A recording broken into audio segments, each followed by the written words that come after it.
Good evening students. पिछले class में हम लोगों ने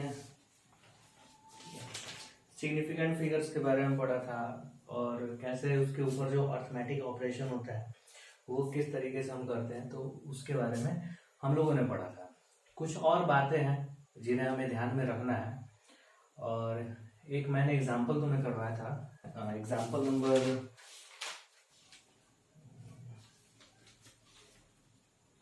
एग्जाम्पल नंबर 2.7 समझे। एक सेकेंड।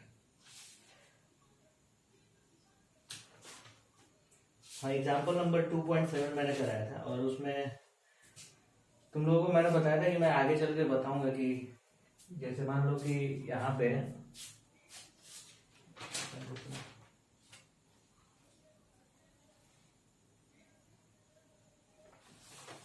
ये एग्जाम्पल नंबर 2.7 की मैं बात कर रहा हूँ, ठीक है, ध्यान देना। एग्जाम्पल नंबर 2.7, ठीक है। इसमें जो हमारा जो हम कैलकुलेट करके डेल्टा टी मीन जो आया था, ठीक है, वो हमारा था 0.11 सेकेंड आया था। और फाइनली जो हमारा जो हम इसको लिख रहे थे t इक्वल टू हम 2.6 प्लस माइनस 0.1 सेकेंड हम लिख रहे थे।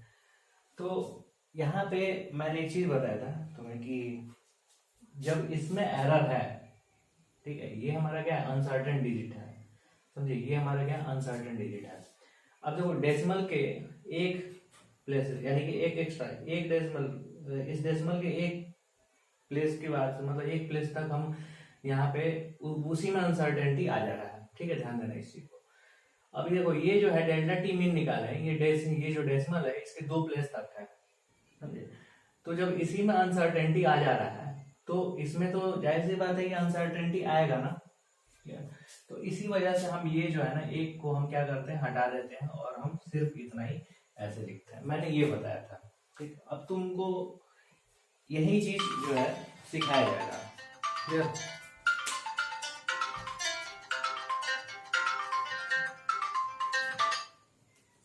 यही चीज तुम्हें सिखाया जाएगा यहाँ पे। और ये जो मैं बता रहा हूँ ना, इसको सीखने के बाद से तुम इस क्वेश्चन को फिर से ट्राई करना और फिर तुम्हें और भी अच्छे से ये क्लियर हो जाएगा।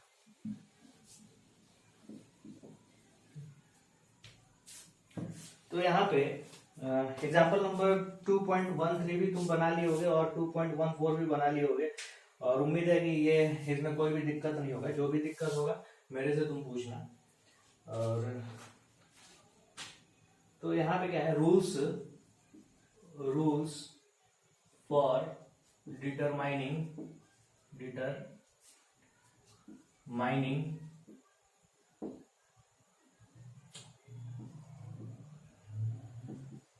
ठीक है, rules for determining the uncertainty in the result of arithmetic calculation, ठीक। अब देखो ये जो टॉपिक है, ठीक है, एनसीईआरटी का जो 2.7.3 जो है, rules for determining the uncertainty, ठीक है, uncertainty in the result of arithmetic calculation.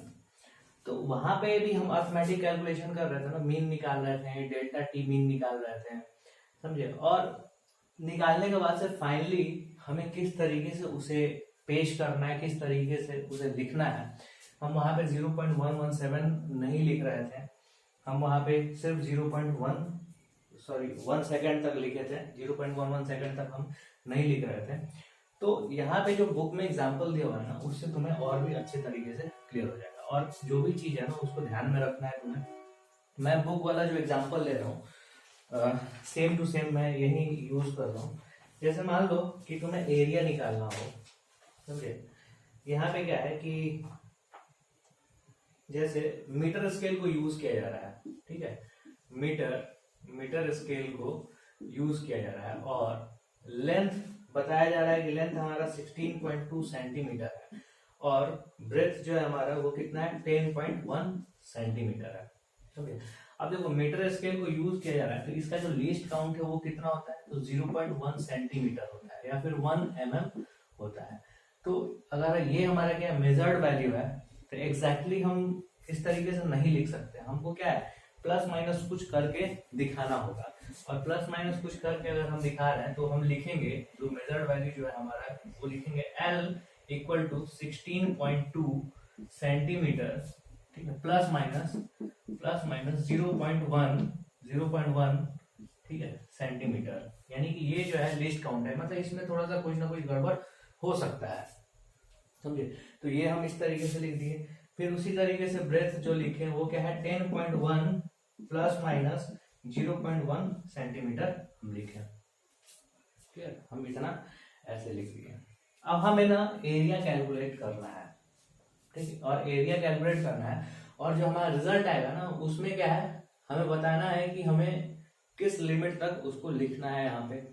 ठीक, तो हम यहाँ पे तुमको दिखाएंगे सारा चीज कैलकुलेट करके। अब देखो यहाँ पे जब हम इसका एरिया कैलकुलेट करते हैं, ठीक है, एरिया जो है एरिया इक्वल टू क्या हो जाएगा L इंटू बी। और जब कैलकुलेट करते हैं तो हमारा ये कैलकुलेट हो क्या आता है, देखो पहले हम इसको और इसको क्या करेंगे मल्टीप्लाई कर देंगे। मल्टीप्लाई कर देंगे तो 16.2 इंटू 10.1 और ये तुम्हारा कैलकुलेट हो गए आ रहा है 163.62 सेंटीमीटर स्क्वायर। अब देखो ये जो एरर जो है ना, ये जो हमारा एरर है ये भी तो कंबाइन होगा ना, समझे। ये जो एरर है ये भी कंबाइन होगा। तो ये फाइनली कैसे कंबाइन होगा तो हम यहाँ पे देखते हैं। तो एरर इन एरिया, ठीक है, delta A upon A equal to क्या हो जाएगा delta L upon L plus delta B upon B. ये तुम अच्छे तरीके से जानते हो, समझे। अब यहाँ पे हमें क्या कैलकुलेट करना है, डेल्टा ए कैलकुलेट करना है, समझे। यहाँ पे हमें डेल्टा ए कैलकुलेट करना है, ये हमें पता है और ये सारा चीज हमें कैलकुलेट करना है। तो यहाँ पे या तो तुम इस तरीके से कैलकुलेट करो, ठीक है, ये जो है तुम सारा वैल्यू पुट करो आराम से। एल का वैल्यू इतना पुट करो, बी का वैल्यू इतना पुट करो, डेल्टा एल का वैल्यू इतना पुट करो, एरर इन जो बी है उसका इतना पुट करो, ए का वैल्यू पुट करो और तुम डेल्टा ए निकाल सकते हो, ठीक है। अगर इस तरीके से तुम्हें प्रॉब्लम हो रही है, ठीक है, उतने अच्छे तरीके से नहीं समझ में आ रहा है तो सिंपली इसको तुम क्या करो ना कन्वर्ट कर दो 16.2 सेंटीमीटर प्लस माइनस 0.6%, ठीक है। यहाँ पे क्या करोगे, यहाँ पे 10.1 सेंटीमीटर, ठीक है, प्लस माइनस 1%। अब ये 0.6% और ये जो 1% है ये कहाँ से आया, तो ये जो निकालने के लिए 0.6% जो है वो निकालने के लिए हम क्या कर रहे हैं 0.1 डिवाइडेड बाई 16.2 इंटू 100 और यही वैल्यू जो है ना हम यहाँ पे लिख दिए हैं। सेम उसी तरीके से इस केस के लिए 0.1 डिवाइडेड बाई 10.1 इंटू 100, तो ये जो वैल्यू है हम यहाँ पे लिख दिए, यहाँ पे लिख दिए। अब इसमें देखेंगे कि ये जो वैल्यू है जिस तरीके से किताब में दे रखा है ना मैं उसी को एक्सप्लेन कर दे रहा हूँ, ठीक। अब देखो इसमें अगर हम 100 से मल्टीप्लाई करेंगे delta A upon A into 100 equal to delta L upon L into 100 हो जाएगा plus delta B upon B into 100 हो जाएगा। तो delta L upon L into 100 का जो वैल्यू है वो कितना है, तो वो 0.6% है। तो 0.6% प्लस इसका वैल्यू कितना है, इसका जो वैल्यू है वो कितना है ये है, समझे। तो ये कितना है 1%, तो इक्वल टू कितना हो जाएगा 1.6% हो जाएगा, समझे। इतना कुछ करने के बाद से अब हम डेल्टा ए का वैल्यू आसानी से निकाल सकते हैं।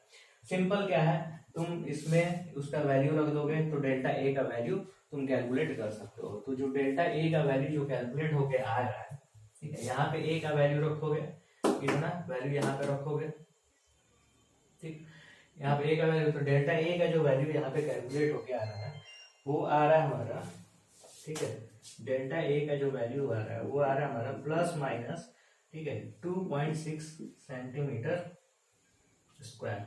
देखो जिस तरीके से मैंने बताया उस तरीके से तुम्हें कैलकुलेशन करना है, अगर नहीं करोगे तो तुमसे नहीं बन पाएगा, समझे। अब देखो ये अगर तुम देखो ना तो ये बहुत ही आसान है ये सारा चीज कैलकुलेट करना, लेकिन हम और ये जो किताब जो बताना चाहता है वो क्या सिखाना चाहता है कि हम क्या जो भी हमारा रिजल्ट आ रहा है तो हम एरिया को हम ऐसे लिख सकते हैं क्या 163.62 सेंटीमीटर स्क्वायर, यानी कि प्लस माइनस 2.6 सेंटीमीटर स्क्वायर, क्या हम ऐसे लिख सकते हैं क्या? ठीक है, ये कहना चाह रहा है, समझे। लेकिन हम ऐसे नहीं लिख सकते हैं, समझे। हम ऐसे नहीं लिख सकते हैं, क्यों? क्योंकि हमारा जो है देखो इसमें क्या है 3 सिग्निफिकेंट फिगर है, इसमें भी क्या है 3 सिग्निफिकेंट फिगर, तो हमें जो रिजल्ट है वो भी 3 सिग्निफिकेंट फिगर तक देना पड़ेगा। तो जो रिजल्ट है हम 3 सिग्निफिकेंट फिगर तक अगर हम लिखते हैं, ध्यान देना,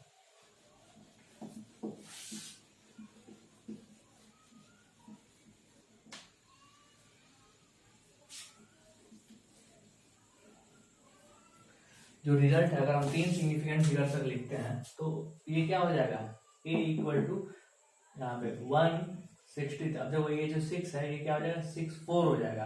देखो हम इसको हटाएंगे ना, हमें 3 सिग्निफिकेंट फिगर तक लिखना है, तो हम क्या करेंगे इसको हटाएंगे ना, ठीक है, यानी कि राउंड ऑफ करेंगे तो ये क्या है 6 है, 5 से बड़ा है तो ये क्या हो जाएगा 4 हो जाएगा, समझे, प्लस माइनस। अब देखो अनसर्टेनिटी हमारा इसी में आ गया, क्लियर, हमारा क्या है इसी में अनसर्टेनिटी आ गया।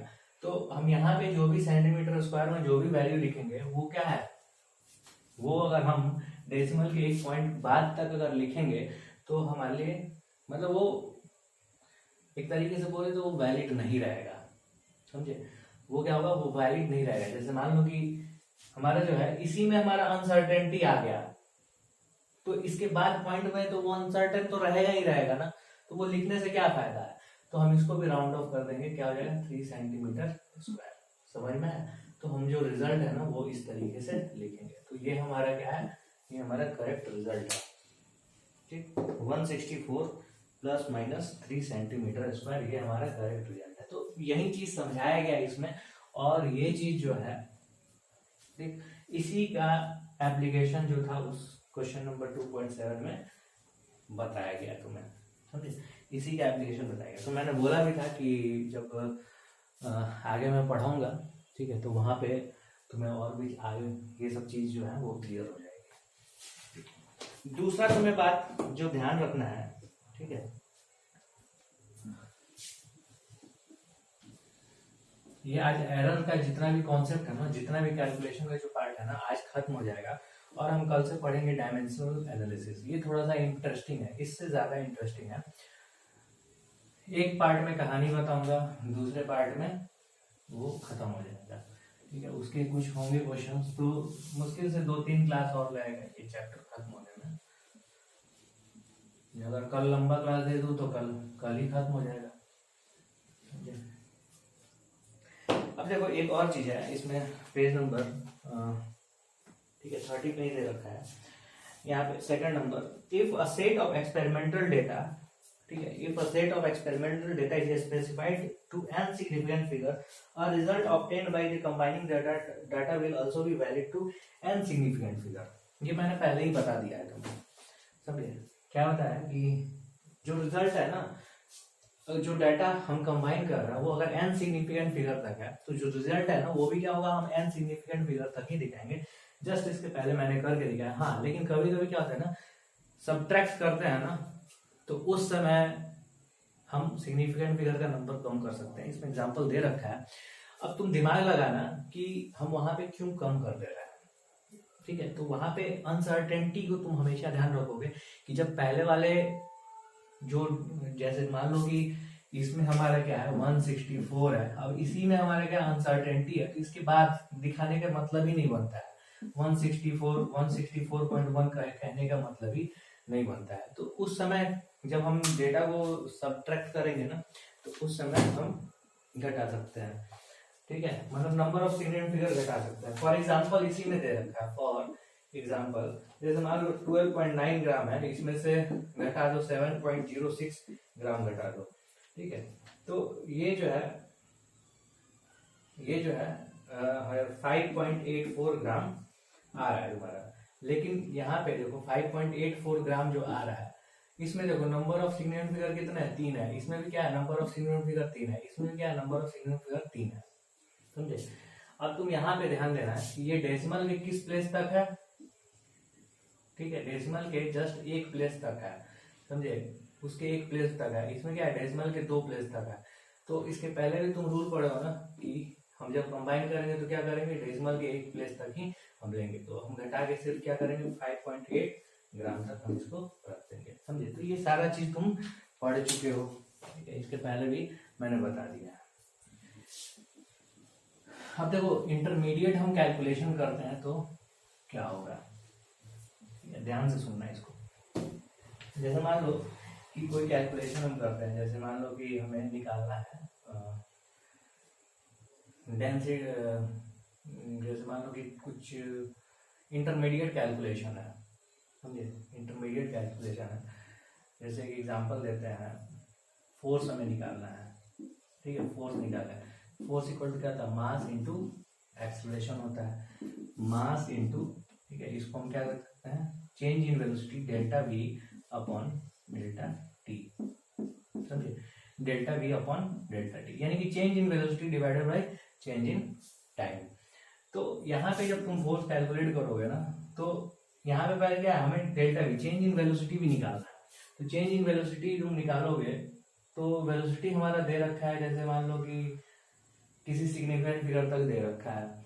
तो यहाँ पे जो भी कैलकुलेट करोगे ना कि इंटरमीडिएट जो रिजल्ट आएगा, समझे, जैसे मान लो कि यहाँ पे चेंज इन वेलोसिटी तुम्हारा आ गया 35.08 मीटर, ठीक है, मीटर पर सेकेंड, ठीक है, ये हमारा चेंज इन वेलोसिटी है। अब इसमें देखो 4 सिग्निफिकेंट फिगर है कि नहीं है, ठीक है। अब देखो चेंज इन टाइम, इससे डिवाइड करोगे, अब इसमें कितने सिग्निफिकेंट फिगर हो जाएंगे, जैसे मान लो कि यहाँ पे 2.03 सेकेंड, क्लियर, यहाँ पे। तो यहाँ पे तुम देखोगे कि इसमें 4 सिग्निफिकेंट फिगर है, इसमें 3 सिग्निफिकेंट फिगर है।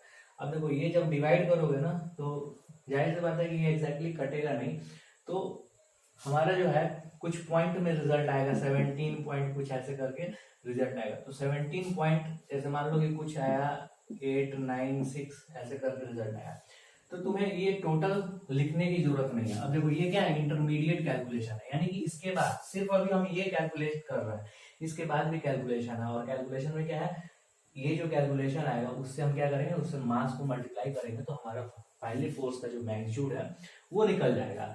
तो ये जो इंटरमीडिएट कैलकुलेशन रखना है, ये किस हद तक रखना है, तो देखो सबसे छोटा, इस दोनों में क्या है, सबसे कम सिग्निफिकेंट फिगर कितना है, 3 है। तो जो हम इंटरमीडिएट कैलकुलेशन होगा ना, उसका जो सिग्निफिकेंट फिगर एक ज्यादा रखेंगे, ठीक है, तो 1 2 3 4 यानी कि 17.00, मतलब इस सिग्निफिकेंट फिगर एक ज्यादा रखेंगे। इंटरमीडिएट कैलकुलेशन में हम सिग्निफिकेंट फिगर क्या रखेंगे, एक एक्स्ट्रा रखेंगे, ठीक है। इस बुक में भी लिखा हुआ है, intermediate result in multi step calculation should be calculated to one more significant figure in every measurement than the number of digits in the least precise measurement.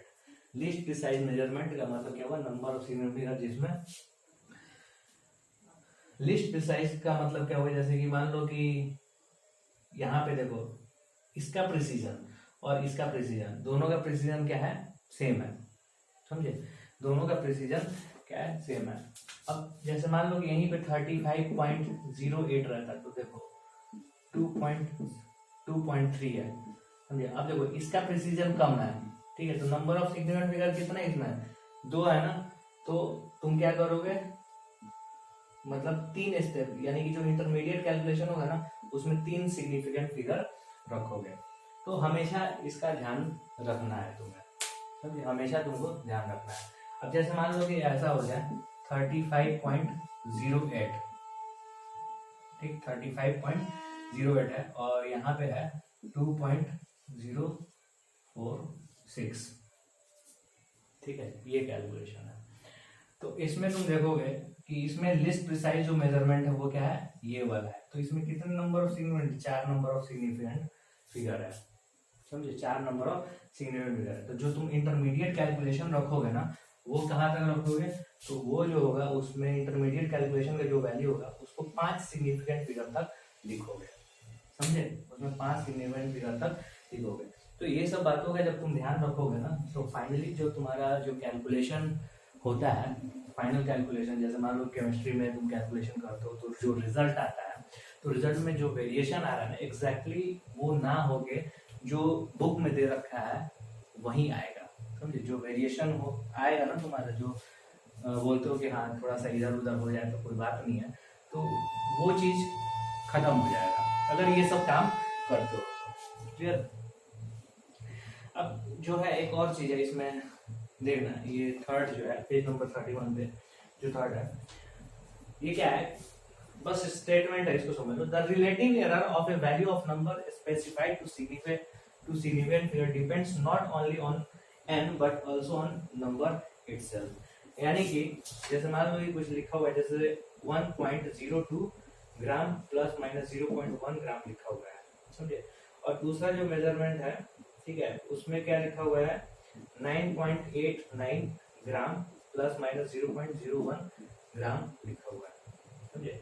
तो इस केस में रिलेटिव एरर और इस केस में relative error जब हम calculate करेंगे ना, ठीक है, तो वो जो डिपेंड करेगा वो इस पे और इस पे दोनों पे डिपेंड करेगा, समझे।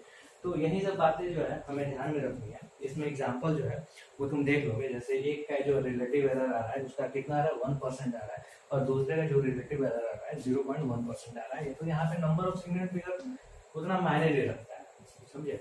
तो यही चीज है, इन चीजों पे ध्यान रखना है, और बार बार जब ये तुम अपने जीवन में उतार लोगे ना, ये सब जो कैलकुलेशन जो है हमेशा अपने जीवन में इसी तरीके से करोगे ठीक है, तो तुम्हारा कभी भी कैलकुलेशन गड़बड़ नहीं होगा और एक्सैक्ट रिजल्ट आएगा। ठीक, थैंक यू।